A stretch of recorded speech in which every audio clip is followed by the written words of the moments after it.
কথা দিয়েছিলাম সঙ্গীতাদের গ্রামের বাড়ির জন্মাষ্টমী ভিডিও নিয়ে আসবো। তো here is the video. Hello everyone, welcome back to my new blog. তো দিনটা আজকে 16ই আগস্ট, শনিবার। আজকে জন্মাষ্টমী।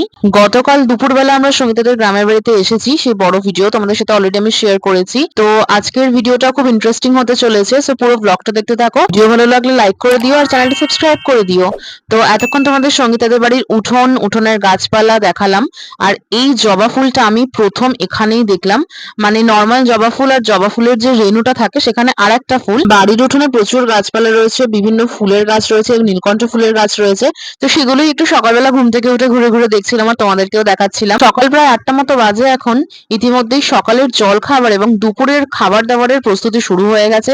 সঙ্গীতার কাকিরা এখানে রান্না বান্না করছেন, সবজি কাটছেন। সকালের জল খাবারের জন্য যে খাবারটা সেটা অলরেডি উনুনে চাপানো হয়ে গেছে। আর দুপুরের রান্না বান্নার জন্য সবজি কাটা শুরু হয়ে গেছে। একটা কথা তোমাদের শেয়ার করা হয়নি যে সঙ্গীতাদের গ্রামের বাড়িতে সবাই জয়েন্ট ফ্যামিলিতে থাকে। সব মিলিয়ে প্রায় 50 জন ফ্যামিলি মেম্বার তো হবেই। তো যে কোনো অনুষ্ঠানে সবাই একসাথে কাঁধে কাঁধ মিলিয়ে কাজ করেন। বাড়ির প্রতিটা সদস্যের ব্যবহার ভীষণ ভালো। একটু মনে হচ্ছিল না যে আমি প্রথমবার ওখানে গেছি। তো সকালের জলখাবারের ব্যবস্থা করা হয়েছে। এখানে রয়েছে আলুর চচ্চড়ি, তার সাথে মুড়ি। আমি সকালে পরোটা খাবো, মুড়ি খাবো না বলেছিলাম বলে আমার জন্য আলাদা করে পেটাই পরোটা আনা হয়েছে। খাওয়া দাওয়ার পর আমি আবারও চলে এসেছি উঠোনে। আর এখানে আকাশটা দেখতে পাচ্ছ একদমই পরিষ্কার, ওয়েদারটা আজকে ভালো, মানে বেশ রোদ্দুর আছে। বৃষ্টি হলে কি হয়, এই উঠোনটা পুরো কাদা কাদা হয়ে যায়, ঠিক করে হাঁটা যায় না বা ঠিক করে ঘোরা যায় না আশেপাশেটা। বৃষ্টি ছাড়া মানে বর্ষাকাল ছাড়া গরমকালে বা শীতকালে এখানে কিন্তু আসলে বেশ মজা। ওই দিকটা একটু যাই, দেখি কি আছে, কত বড় পুকুর, পুকুরে কোনো মাছ ধরা যায় কিনা বা কোনো জাল ফেলা আছে নাকি সেটাই দেখার জন্য যাচ্ছি। এখানে আসার পর থেকেই দেখছি যে জায়গায় জায়গায় তাল পড়ে রয়েছে। আর বেশ বড় পুকুর, আশপাশটা একদম গাছগাছালিতে ভর্তি। এখানে কেউ আসলে না কেউ একদম বোর হবে না। মানে এতজন ফ্যামিলি মেম্বার সবাই এতটাই মিশুকে যে কেউ না কেউ কথা বলার জন্য থাকবে। সারাদিন আমাদের গল্প করতে করতেই কেটে গেছে। দুপুর 12টা মতো বাজে এখন, একটু পরেই খাওয়া দাওয়ার পর্ব শুরু হয়ে যাবে। তাই জন্য আমরা স্নান করব, আর তার আগে সঙ্গীতা হাত পা ধোয়ার জন্য পুকুর থেকে একটু জল তুলে নিচ্ছে। পুকুরের উল্টো দিকেই সঙ্গীতার একটা কাকির বাড়ি, সেটাই ও আমাকে দেখাচ্ছিল। এই যে এটা একটা ওর কাকির বাড়ি, কিন্তু কোন কাকি সেটা আমার মনে নেই। আর সবাই মিলে এখানে তালের বড়া ভাজছে। যেহেতু সন্ধ্যেবেলা পুজো, তাই সব আয়োজন আগে থেকে করে রাখা হচ্ছে। সন্ধ্যেবেলা ঠাকুর মশাই আসলে তখন ভোগ নিবেদন করে ভালো করে পুজো করা হবে। সঙ্গীতার 3 কাকি মিলে এখানে তালের বড়া ভাজছেন। এরপর নাড়ুও করা হবে। আর একদিকে কিলো কিলো ময়দা মাখা হচ্ছে, কারণ রাত্রিবেলা যারা অতিথিরা আসবেন পুজো দেখতে, পুজোর প্রসাদের সাথে সবাইকে লুচি দেওয়া হবে। তো তার জন্য এখানে সঙ্গীতার ভাই ময়দা মাখছে। যদি বলি এখানকার খাদ্যাভ্যাস বা খাওয়া দাওয়ার সময়ের কথা, আমাদের শহরের তুলনায় একদমই আলাদা। সকালের জলখাবার 8টা থেকে 8:30টার মধ্যে কমপ্লিট হয়ে যায়।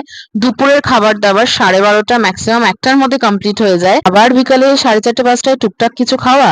আর রাতের খাওয়া দাওয়াটা মানে ডিনারটা রাত 9টার মধ্যে তো কমপ্লিট হয়েই যায়। আমি বলছি না যে গ্রামের সকলেই একই খাওয়ার সময়ের নিয়মে চলেন, কিন্তু গ্রামের বেশিরভাগ মানুষের খাওয়া দাওয়ার সময় এটাই থাকে। তো আমরা এখানে নাড়ু পাকাতে বসেছি। আমি এই কাজটাই পারি, তো আমি এই কাজটাই করছি। অলরেডি 12টা 12:30 থেকে লোকজন আসতে শুরু করে দিয়েছেন এবং খাওয়ার ব্যাচও প্রায় শেষের পথে। সবার শেষ ব্যাচে আমরা খেতে বসেছি। দুপুর 2:30 মতো বাজে এখন। তো মেনুতে যেটা আছে সেটা হচ্ছে মুগের ডাল, কুমড়ো আলু দিয়ে ছোলা দিয়ে একটা ঘ্যাট বা চচ্চড়ি, তার সাথে পনিরের সবজি। দুপুরের খাওয়া দাওয়া শেষ। কাঠের জালের রান্না তো সবসময় টেস্টি লাগে। তো বৃষ্টি অলরেডি শুরু হয়ে গেছে, প্রচন্ড মুষলধারে বৃষ্টি পড়ছে, যদিও মাথার উপরে ত্রিপল টাঙানো আছে। সন্ধ্যে 6:30 মতো বাজে এখন, ঠাকুরমশাই চলে এসেছেন। ভোগের জন্য যা যা বানানো হয়েছিল, লুচি থেকে শুরু করে ফল, চকলেট, মিষ্টি, পায়েস, তালের বড়া, নাড়ু, সমস্তটাই ঠাকুরের সামনে সুন্দর করে সাজিয়ে দেওয়া হয়েছে। পুজো চলছে আর পুজোর টিপ দেওয়া নিয়ে সঙ্গীতা ওর বোনকে কিছু একটা বলছিল। আশেপাশে যাদেরকে তোমরা দেখতে পাচ্ছ সবাই সঙ্গীতার খুড়তুতো জ্যাঠতুতো বোন হয়। সঙ্গীতার প্রচুর ভাই বোন রয়েছে এখানে। এত বড় ফ্যামিলির মধ্যে থাকার একটা মজাই আলাদা। সত্যি এখানে না আসলে বুঝতেই পারতাম না, কারণ আমাদের শহরে তো এত বড় ফ্যামিলি সচরাচর দেখা যায় না। শহরে আমরা যারা নিউক্লিয়ার ফ্যামিলিতে থাকি, বলতে গেলে প্রায় একা, যাদের ভাই বোনও নেই, তারা যদি হঠাৎ করে এত বড় একটা ফ্যামিলির মাঝখানে এসে পড়ে, ভালোই লাগবে, মানে ভীষণই ভালো লাগবে, যেরকমটা আমার লেগেছে। পুজো শেষ হয়ে গেছে, খুব একটা বেশি রাত হয়নি, 8টা কি 8:30টার মতো বাজে এখন। রাতের খাবারের জন্য রান্না বান্না অলরেডি শুরু হয়ে গেছে। সঙ্গীতার ভাই ভীষণ ভালো রান্না করে। আর সঙ্গীতার ভাই এখানে ঘুগনি রান্না করছে। লুচির সাথে রাতে ঘুগনি পরিবেশন করা হবে।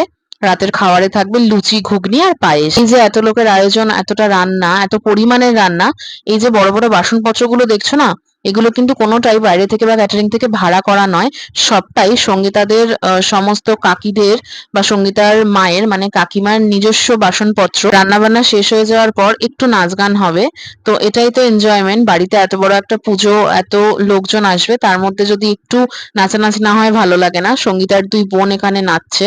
গানগুলো আমি তোমাদের শোনাতে পারলাম না কপিরাইটের ভয়ে, যদি কপিরাইট স্ট্রাইক আসে গোটা ভিডিওটাই আমাকে ডিলিট করতে হবে। আবারও আমরা সবাই মিলে নাচ দেখতে দেখতে বসে গেছি গল্প করতে। আর এখানে তারপরে আমি নিয়ে নিয়েছি সিন্নি প্রসাদ। অন্য কোনো প্রসাদ ছাড়া আমি শুধু সিন্নি প্রসাদটা নিয়েছি, আমার সিন্নি খেতে ভীষণ ভালো লাগে। ততক্ষণে তো বাইরে নাচ গান চলছেই, আর সবাই গোল করে বসে আমরা নাচ দেখছি। আমি তোমাদের দেখাচ্ছি আমরা এখানে কতজন রয়েছি। অনেকে আমরা রয়েছি। আহ সঙ্গীতার মা মানে কাকিমা, কাকিরা, সঙ্গীতার খুড়তুতো ঠাকুমা, ভাই বোন সবাই রয়েছি। পাড়া প্রতিবেশীও দু একজন আছে। হাসি মজা করতে করতে, গল্প করতে করতে, কথা বলতে বলতে, নাচ দেখতে দেখতে, গান শুনতে শুনতে কখন যে রাত 9:30 বেজে গেছে আমরা কেউ টের পাইনি। এবার আমাদের রাতের ডিনারটা সেরে ফেলতে হবে। বসে গেছি রাতের খাবার নিয়ে। লুচি ঘুগনি অলরেডি আমার সন্ধ্যেবেলা দু একবার টেস্ট করা হয়ে গেছে, তাও সবাই যখন খাচ্ছে ভাবলাম আমিও একটু খেয়ে নিই। আজকে রাতে আমি আর সঙ্গীতার এক কাকির বাড়িতে গিয়ে থাকবো। ডিনার সেরে আমরা সেই কাকির বাড়িতে যাব, যেটা পাশের পাড়াতেই রয়েছে। রাত 10টা মতো বাজে এখন। আমি আর সঙ্গীতা বেরিয়ে পড়েছি সেই কাকির বাড়ির উদ্দেশ্যে। কাকিও রয়েছেন আমাদের সাথে। এই যে সঙ্গীতার গ্রামের নাম সুখদেবপুর। আগামীকাল রবিবার আরো একটা চমক রয়েছে, যেটা হচ্ছে সঙ্গীতাদের বাড়িতে নন্দোৎসব হিসেবে কাদা খেলা হয়। তো সেটা তোমাদের সাথে ডেফিনেটলি নেক্সট ভিডিওতে শেয়ার করব। আজকের ভিডিওটা ভালো লাগলে লাইক করতে ভুলো না, চ্যানেলটা সাবস্ক্রাইব করে দাও। দেখা হচ্ছে নেক্সট ব্লগে।